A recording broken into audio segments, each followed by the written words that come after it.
තමයි කිරි ඉතිරවීම. ඉතින් අලුත් අවුරුදු උදාවත් එක්කම කිරි ඉතිරවීම සිදු කරනවා. ඒක සිදු කරන්නේ පවුලේ සියලු දෙනාම එකතු වෙලා.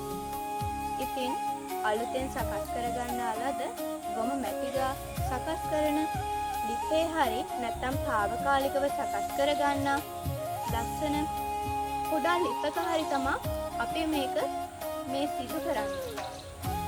එතකොට මේ විදිහට ලිපගිනි මෙලවීම සිදු කිරීමේදී අපි බලාපොරොත්තු වෙන්නේ සාමය, සතුට, සෞභාග්‍ය වගේම මේ අලුත් අවුරුද්ද හිරියන් කණියෙන් ඉතිරෙන්න කියලා තමයි අපි මේ බලාපොරොත්තු වෙන්නේ.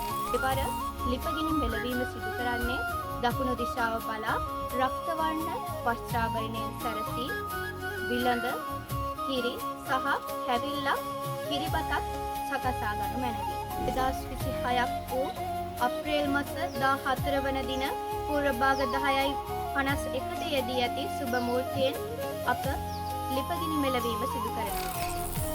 ඉතින් ලබන්නා වූ සිංහල හින්දු අලුත් අවුරුද්ද ඔබට සුබ අලුත් අවුරුද්දක් වේවායි ප්‍රාර්ථනා කරනවා. මේ සිරි සදහම් මාධ්‍ය එකතුව.